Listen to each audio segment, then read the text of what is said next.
আগের ক্লাসে আইসোমারিজম বা সমবায়বতা নিয়ে আলোচনা স্টার্ট করেছিলাম। আগের দিন আমরা সমবায়বতা বলতে কি বোঝায় তার শ্রেণীবিভাগ নিয়ে আলোচনা করেছি। সমবায়বতা দু ধরনের, গঠনগত সমবায়বতা বা স্ট্রাকচারাল আইসোমারিজম এবং ত্রিমাত্রিক সমবায়বতা বা স্টিরিও আইসোমারিজম। স্ট্রাকচারাল আইসোমারিজমের ক্ষেত্রে আমরা দেখেছি যে মলিকিউলার ফর্মুলা সেম কিন্তু স্ট্রাকচারাল ফর্মুলা ডিফারেন্ট। এর মধ্যে আবার যে ভাগগুলো রয়েছে যেমন chain isomerism, positional isomerism, functional group isomerism, metamerism, ring chain isomerism, তারপর টটোমারিজম, এগুলো সবকটা নিয়ে আগের ক্লাসে আমরা আলোচনা করেছি। আজকে আমরা স্টিরিও আইসোমারিজম বা ত্রিমাত্রিক সমবায়বতা নিয়ে আলোচনা করব। দেখো, ত্রিমাত্রিক সমবায়বতার ক্ষেত্রে মলিকিউলার ফর্মুলা সেম,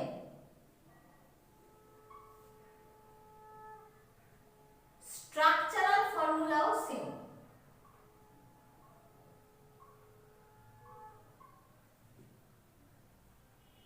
কিন্তু spatial arrangement of atoms or groups different। অর্থাৎ স্টিরিও আইসোমারিজমের ক্ষেত্রে molecular formula same, structural formula same, কিন্তু spatial arrangement of atoms or groups will be different.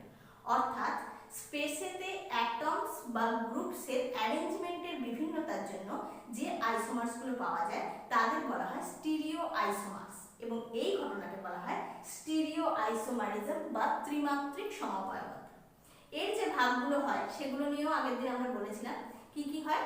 Geometrical isomerism বা জ্যামিতিক সমবায়বতা, অপটিক্যাল আইসোমারিজম বা আলোকীয় সমবায়বতা এবং কনফর্মেশনাল আইসোমারিজম বা কনফর্মেশন ঘটিত সমবায়বতা। এবার আমরা জিওমেট্রিক্যাল আইসোমারিজম নিয়ে আলোচনা করব। দেখো, জ্যামিতিক সমবায়বতা বা জিওমেট্রিক্যাল আইসোমারিজম স্টিরিও আইসোমারিজমেরই একটা ভাগ। সুতরাং এক্ষেত্রেও মলিকিউলার ফর্মুলা সেম এবং স্ট্রাকচারাল ফর্মুলাও সেম। অ্যালকিনসদের ক্ষেত্রে জিওমেট্রিক্যাল আইসোমারিজম দেখা যায়। অ্যালকিন মানে carbon carbon double bond present থাকবে, এটা হচ্ছে একটা অ্যালকিন। এখানে ডাবল বন্ডের যে কার্বন অ্যাটমস গুলো রয়েছে এরা sp2 হাইব্রিডাইজড, এই কার্বনটাও sp2 হাইব্রিডাইজড। আর ডাবল বন্ড মানে একটা সিগমা বন্ড রয়েছে আর একটা পাই বন্ড রয়েছে। কিভাবে sigma bond pi bond formation হয় সেটা কেমিক্যাল বন্ডিং চ্যাপ্টারে আমরা ডিটেইলসে আলোচনা করেছি। এক্ষেত্রে কার্বনের দুটো sp2 হাইব্রিড অরবিটাল, মানে এই কার্বনের একটা sp2 হাইব্রিড অরবিটাল এবং এই কার্বনের একটা sp2 হাইব্রিড অরবিটালে হেড অন ওভারল্যাপ বা অক্ষ বরাবর অভিলেপনের ফলে সিগমা বন্ধন গঠিত হয় এবং আনহাইব্রিডাইজড p অরবিটালে পাশাপাশি অভিলেপন বা সাইড ওয়াইজ ওভারল্যাপের ফলে পাই বন্ধন গঠিত হয়। অর্থাৎ দুটো sp2 হাইব্রিড অরবিটালে অক্ষ বরাবর অভিলেপনের ফলে সিগমা বন্ধন গঠিত হয়, আনহাইব্রিডাইজড p অরবিটালে পাশাপাশি অভিলেপনের ফলে পাই বন্ধন গঠিত হয়। এবার দেখো, যখন দুটো কার্বনের মধ্যে সিঙ্গেল বন্ড রয়েছে, শুধু সিগমা বন্ড রয়েছে, সেক্ষেত্রে এই বন্ড অ্যাক্সিস বরাবর এটাকে রোটেট করা সম্ভব, ফ্রি রোটেশন ইজ পসিবল। যেমন দেখো, আমি বোঝানোর জন্য দেখাচ্ছি। এখানে একটা সিগমা বন্ড ফর্ম হয়েছে, অক্ষ বরাবর অভিলেপন ঘটেছে, সুতরাং এখানে রোটেশনটা পসিবল। এক্ষেত্রে ফ্রি রোটেশনের ফলে ওভারল্যাপিং জোনের কোনো পরিবর্তন ঘটে না। কিন্তু যখন ডাবল বন্ড তৈরি হচ্ছে সেক্ষেত্রে ফ্রি রোটেশন পসিবল হয় না, কারণ এখানে সিগমা বন্ডের সাথে সাথে একটা পাই বন্ড ফর্ম হয়, আর পাই বন্ড মানে পাশাপাশি দুটো p অরবিটালের ওভারল্যাপ ঘটেছে। সেক্ষেত্রে যদি ফ্রি রোটেশন করা হয় তাহলে পাই বন্ডটা ব্রেক হয়ে যায়। অর্থাৎ ডাবল বন্ডের ক্ষেত্রে রোটেশন is restricted। সেই জন্য অ্যালকিনসের ক্ষেত্রে জিওমেট্রিক্যাল আইসোমারিজম দেখা যায়। এবার দেখো, এই ক্ষেত্রে কি রকম অ্যালকিনদের ক্ষেত্রে জিওমেট্রিক্যাল আইসোমারিজম দেখা যায়। A B C এটা হচ্ছে carbon atom, double bond C এটাও কার্বন অ্যাটম AB, বা AXC carbon atom, double bond C carbon A Y. এই ধরনের অ্যালকিনসের ক্ষেত্রে জিওমেট্রিক্যাল আইসোমারিজম দেখা যায়। যেমন এই প্রথমটার ক্ষেত্রে দেখো সি ডাবল বন্ড সি, এখানে এবি, এই কার্বনের সঙ্গে এবি রয়েছে। অর্থাৎ ডাবল বন্ডের যে কার্বন অ্যাটমস গুলো রয়েছে প্রত্যেকটা কার্বনে, যেমন এই কার্বনের সঙ্গে দুটো ডিফারেন্ট গ্রুপ বা অ্যাটম অ্যাটাচড রয়েছে, আবার এই কার্বনের সঙ্গে দুটো ডিফারেন্ট অ্যাটম বা গ্রুপ অ্যাটাচড রয়েছে। এবারে যখন সিমিলার অ্যাটম বা গ্রুপ ডাবল বন্ডের সেম সাইডে থাকে, এই যে দুটো সিমিলার অ্যাটম বা গ্রুপ এ ডাবল বন্ডের সেম সাইডে আছে, একে বলা হয় সিজ আইসোমার। দুটো সিমিলার অ্যাটম বি এরাও ডাবল বন্ডের সেম সাইডে আছে, সুতরাং এটা হচ্ছে সিজ আইসোমার।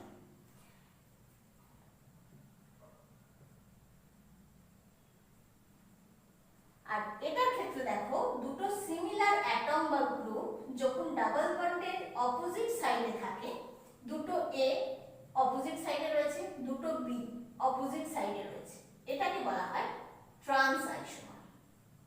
তাহলে জিওমেট্রিক্যাল আইসোমারিজমের মধ্যে এই ধরনের অ্যালকিনসের ক্ষেত্রে দু রকম আইসোমার্স পাওয়া যায়, একটা সিজ আইসোমার আর একটা ট্রান্স আইসোমার। সিজ আইসোমারের ক্ষেত্রে দুটো সিমিলার অ্যাটম বা গ্রুপ ডাবল বন্ডের সেম সাইডে থাকলে সিজ আইসোমার পাওয়া যায়, আর দুটো সিমিলার অ্যাটম বা গ্রুপ ডাবল বন্ডের অপোজিট সাইডে থাকলে তাকে বলা হয় ট্রান্স আইসোমার। দ্বিতীয় এক্সাম্পলটার ক্ষেত্রে দেখো কার্বন কার্বন ডাবল বন্ড, এটা এ এটা এক্স, এটা এ এটা ওয়াই। এখানে দেখো এক্স ওয়াই ডিফারেন্ট অ্যাটম বা ডিফারেন্ট গ্রুপ, কিন্তু সিমিলার অ্যাটম এ এখানেও আছে এখানেও আছে, আর সেটা ডাবল বন্ডের সেম সাইডে রয়েছে, সুতরাং এটা হচ্ছে সিজ আইসোমার। আর এক্ষেত্রে দুটো সিমিলার অ্যাটম ডাবল বন্ডের অপোজিট সাইডে রয়েছে, এটা হচ্ছে ট্রান্স আইসোমার। তাহলে দেখো জিওমেট্রিক্যাল আইসোমারিজমের ক্ষেত্রে যে ডাবল বন্ডেড কার্বন অ্যাটমস গুলো রয়েছে সেই কার্বনের সঙ্গে অ্যাটাচড গ্রুপ বা অ্যাটম গুলোকে অবশ্যই ডিফারেন্ট হতে হবে। যেমন ডাবল বন্ডেড কার্বন এটা, এর ক্ষেত্রে দুটো ডিফারেন্ট অ্যাটম অ্যাটাচড রয়েছে, এর ক্ষেত্রেও দুটো ডিফারেন্ট অ্যাটম অ্যাটাচড রয়েছে। কিন্তু যদি এরকম হয় A A C double bond C A B, অর্থাৎ কার্বন কার্বন ডাবল বন্ড রয়েছে, এখানে এ এ এখানেও এ বি, এই ধরনের অ্যালকিনসের ক্ষেত্রে জিওমেট্রিক্যাল আইসোমারিজম দেখা যায় না, কারণ এখানে ডাবল বন্ডেড কার্বন অ্যাটমস গুলোর মধ্যে একটা কার্বনের সাথে দুটো সেম অ্যাটম বা গ্রুপ যুক্ত রয়েছে। এই ধরনের অ্যালকিনস জিওমেট্রিক্যাল আইসোমারিজম দেখায় না। এবার সিস ট্রান্স আইসোমারের কয়েকটা উদাহরণ দেখো। CH3 CH double bond CH CH3, এটা হচ্ছে বিউট 2 এর ক্ষেত্রে দুটো আইসোমার দেখা যাবে, কার্বন কার্বন ডাবল বন্ড, এখানে CH3H এখানে CH3H। তাহলে এখানে সিমিলার অ্যাটম দুটো হাইড্রোজেন একই দিকে রয়েছে, সিমিলার গ্রুপ দুটো মিথাইল গ্রুপ ডাবল বন্ডের একই দিকে রয়েছে, অর্থাৎ এটা হচ্ছে cis isomer. Carbon carbon double bond, এখানে CH3 এখানে হাইড্রোজেন, এখানে হাইড্রোজেন এখানে CH3। এক্ষেত্রে সিমিলার গ্রুপ ডাবল বন্ডের অপোজিট সাইডে রয়েছে, বিপরীত দিকে রয়েছে, দুটো হাইড্রোজেন ডাবল বন্ডের বিপরীত দিকে রয়েছে, সুতরাং এটা হচ্ছে ট্রান্স আইসোমার। আরেকটা উদাহরণ দেখো COOH CH double bond CH COOH, এখানেও সিমিলার গ্রুপ ডাবল বন্ডের সেম সাইডে রয়েছে, সিমিলার অ্যাটম ডাবল বন্ডের সেম সাইডে রয়েছে, এটা হচ্ছে সিজ আইসোমার।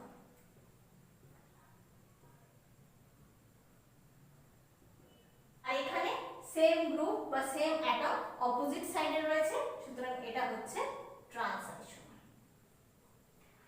এগুলো যে উদাহরণগুলো দেখলাম সেটা হচ্ছে ABC ডাবল বন্ড CAB টাইপ অ্যালকিনস। আবার দেখো AXC ডাবল বন্ড CAY, এই ধরনের যে অ্যালকিনস গুলো রয়েছে তার একটা উদাহরণ দেওয়া যায়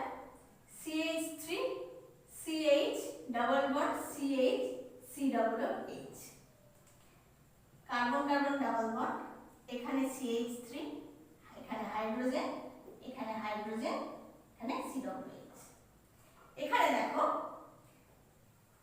দুটো সিমিলার অ্যাটম মানে দুটো হাইড্রোজেন ডাবল বন্ডের বিপরীত দিকে রয়েছে, সেজন্য এটা হচ্ছে ট্রান্স আইসোমার। আর এটা হচ্ছে সিস আইসোমার, কারণ এখানে দুটো হাইড্রোজেন ডাবল বন্ডের সেম সাইডে রয়েছে, একই দিকে রয়েছে, তাহলে এটা হচ্ছে সিস আইসোমার। আরেকটা উদাহরণ দেখো, কার্বন কার্বন ডাবল বন্ড, এখানে হাইড্রোজেন, এখানে CH3, এখানে হাইড্রোজেন, এখানে C2H5, দুটো হাইড্রোজেন ডাবল বন্ডের সেম সাইডে রয়েছে, এটা সিস আইসোমার।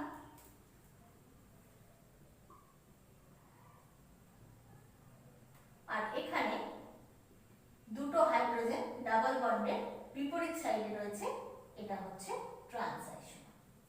তাহলে সিস ট্রান্স আইসোমারসের কয়েকটা আমরা উদাহরণ দেখলাম। আর আমরা বলছিলাম যে AAC ডাবল বন্ড CAB এই ধরনের অ্যালকিনসের ক্ষেত্রে জিওমেট্রিক্যাল আইসোমারিজম দেখা যায় না। এর একটা উদাহরণ দেখো, কার্বন কার্বন ডাবল বন্ড, এখানে হাইড্রোজেন, এখানেও হাইড্রোজেন, এখানে হাইড্রোজেন, এখানে CH3, এর ক্ষেত্রে কিন্তু কোনো জিওমেট্রিক্যাল আইসোমারিজম দেখা যায় না। এবার দেখো, এতক্ষণ আমরা দেখলাম যে ABC ডাবল বন্ড CAB, AXC double bond CAY এই ধরনের অ্যালকিনসদের ক্ষেত্রে জিওমেট্রিক্যাল আইসোমারিজম দেখা যায় এবং সিস আইসোমার ট্রান্স আইসোমার পাওয়া যায়। এবারে ABC ডাবল বন্ড CXY এই ধরনের অ্যালকিনসদের ক্ষেত্রে সিস বা ট্রান্স এই টার্মগুলো ব্যবহার করা হয় না, সেক্ষেত্রে EZ নোটেশন ব্যবহার করা হয়। E ফর এন্টগেগেন, Z ফর জুজামেন, এগুলো হচ্ছে জার্মান ওয়ার্ডস। এন্টগেগেনের অর্থ হচ্ছে বিপরীত দিকে আর জুজামেনের অর্থ হচ্ছে একই সঙ্গে। অর্থাৎ ডাবল বন্ডেড কার্বন অ্যাটমসের চারিদিকে যে অ্যাটম বা গ্রুপগুলো যুক্ত রয়েছে সেগুলো প্রত্যেকটা যদি ডিফারেন্ট হয়, সেক্ষেত্রে সিস ট্রান্সের পরিবর্তে EZ নোটেশন ব্যবহার করা হয়। যেমন কয়েকটা উদাহরণ আমরা দেখব।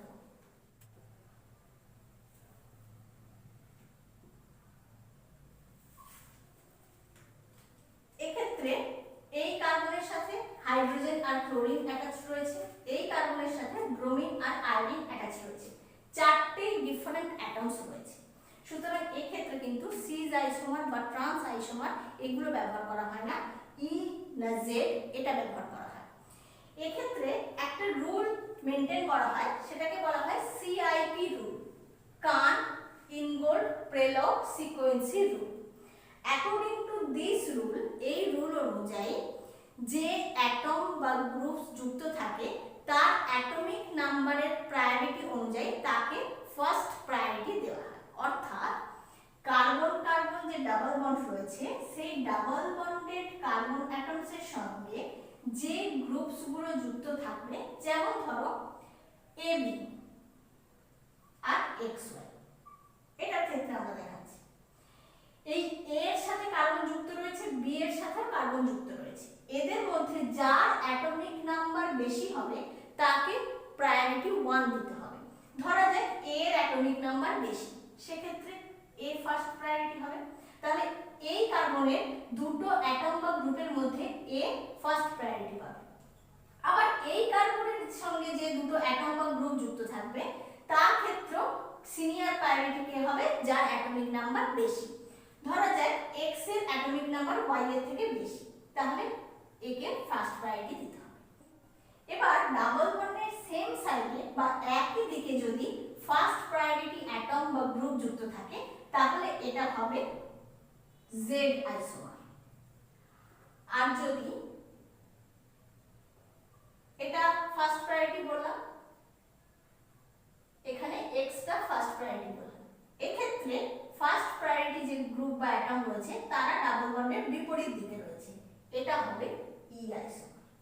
এইভাবে এইভাবে চারটি ডিফারেন্ট অ্যাটম বা গ্রুপ যদি থাকে সেক্ষেত্রে ইজেড নোটেশন ব্যবহার করা হয় এবং সেক্ষেত্রে সিআইপি সিকোয়েন্স রুল বা প্রায়োরিটি রুল মেনটেন করা হয়। আর এই রুল অনুযায়ী অ্যাটমিক নাম্বার যার ক্ষেত্রে বেশি তাকে প্রায়োরিটি 1 দিতে হবে। এবার দেখো যদি কোনো ক্ষেত্রে দেখা যায় আইসোটোপস রয়েছে, যেমন একটা হাইড্রোজেন যুক্ত রয়েছে আর একটা ডয়টেরিয়াম যুক্ত রয়েছে, সেক্ষেত্রে অ্যাটমিক নাম্বার তো সেম, সেজন্য অ্যাটমিক ওয়েট অনুযায়ী প্রায়োরিটি দেওয়া হয়।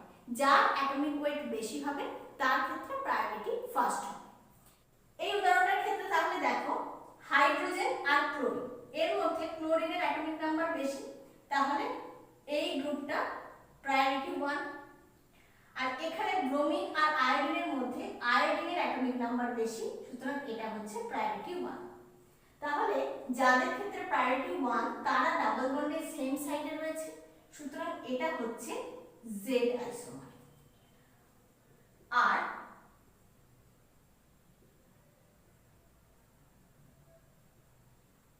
এটার ক্ষেত্রে দেখো ক্লোরিনের অ্যাটমিক নাম্বার বেশি, প্রায়োরিটি 1। এই দুটোর মধ্যে আয়োডিন প্রায়োরিটি 1। দুটো ফার্স্ট প্রায়োরিটি অ্যাটম ডাবল বন্ডের বিপরীত দিকে রয়েছে, সুতরাং এটা হচ্ছে ই আইসোমার। এবার দেখো যদি অ্যাটম না যুক্ত থেকে কোনো গ্রুপ যুক্ত থাকে, যেমন কার্বন কার্বন ডাবল বন্ড রয়েছে, এখানে OH গ্রুপ যুক্ত রয়েছে, এখানে CH3 যুক্ত রয়েছে, এখানে হাইড্রোজেন আর এখানে C2H5। এক্ষেত্রে কার্বন যে অ্যাটমের সঙ্গে যুক্ত রয়েছে তার অ্যাটমিক নাম্বার অনুযায়ী প্রায়োরিটি দেওয়া হয়।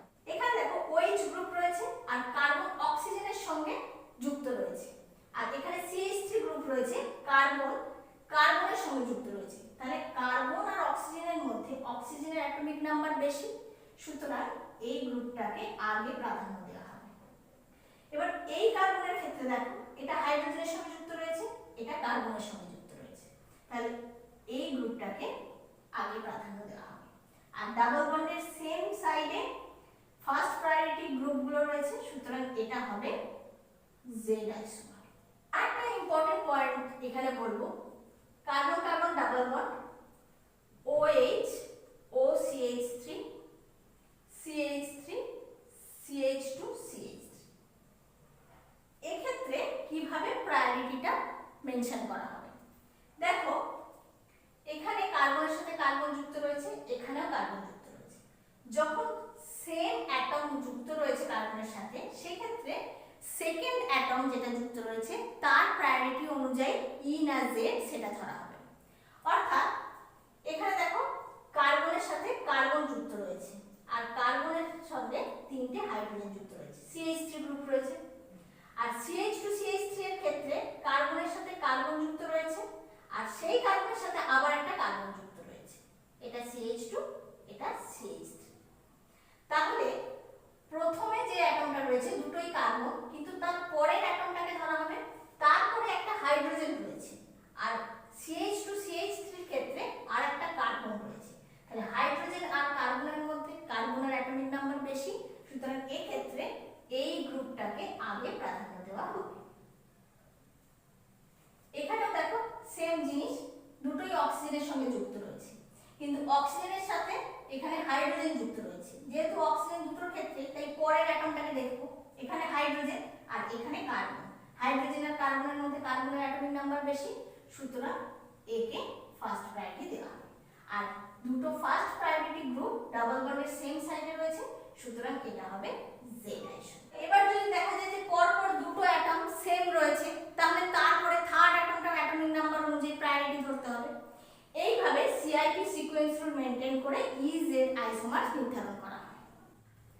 এবার দেখো এতক্ষণ আমরা অ্যালকিনসের জিওমেট্রিক্যাল আইসোমারিজম নিয়ে আলোচনা করলাম, সেখানে সিজ আইসোমার, ট্রান্স আইসোমার, ই আইসোমার, জেড আইসোমার এগুলো নিয়ে আলোচনা করেছি, উদাহরণ দেখেছি। অ্যালকিনসের ক্ষেত্রে carbon carbon double bond present থাকে। এবার কার্বন নাইট্রোজেন ডাবল বন্ড বা নাইট্রোজেন নাইট্রোজেন ডাবল বন্ড থাকলেও জিওমেট্রিক্যাল আইসোমারিজম দেখা যায়। কয়েকটা উদাহরণ দেখব।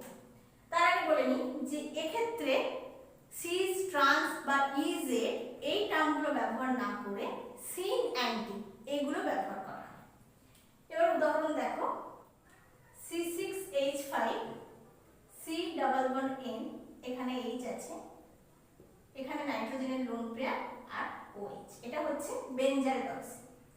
এক্ষেত্রে হাইড্রোজেন আর OH গ্রুপ ডাবল বন্ডের সেম সাইডে রয়েছে, এটা হচ্ছে সিন। আর সি ডাবল বন্ড N, এটা লোন পেয়ার, এটা OH, এখানে হাইড্রোজেন, এখানে C6H5। এক্ষেত্রে হাইড্রোজেন আর OH C double bond N যে ডাবল বন্ডটা রয়েছে তার অপোজিট সাইডে রয়েছে, এটা হচ্ছে অ্যান্টি।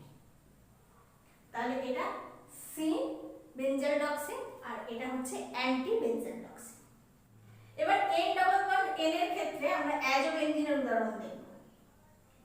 এখানে নাইট্রোজেনের লোন পেয়ার আর এখানে C6H5 গ্রুপ, এখানে C6H5 গ্রুপ আর এখানে লোন পেয়ার। আর একটা ফর্ম এঁকে নিচ্ছি, C6H5 লোন পেয়ার C6H5। এক্ষেত্রে দেখো সিমিলার গ্রুপ অপোজিট সাইডে রয়েছে ডাবল বন্ডের, তাহলে এটা হচ্ছে অ্যান্টি অ্যাজোবেনজিন। আর এক্ষেত্রে সিমিলার গ্রুপ ডাবল বন্ডের সেম সাইডে রয়েছে, তাই এটা হচ্ছে সিন অ্যাজোবেনজিন। তাহলে আজকের ক্লাসে আমরা জিওমেট্রিক্যাল আইসোমারিজম নিয়ে আলোচনা করলাম। তার মধ্যে আমরা দেখলাম syn anti, E Z isomer, cis trans isomer, এগুলো কিভাবে লেখা হয়। নেক্সট ক্লাসে আমরা অপটিক্যাল আইসোমারিজম নিয়ে আলোচনা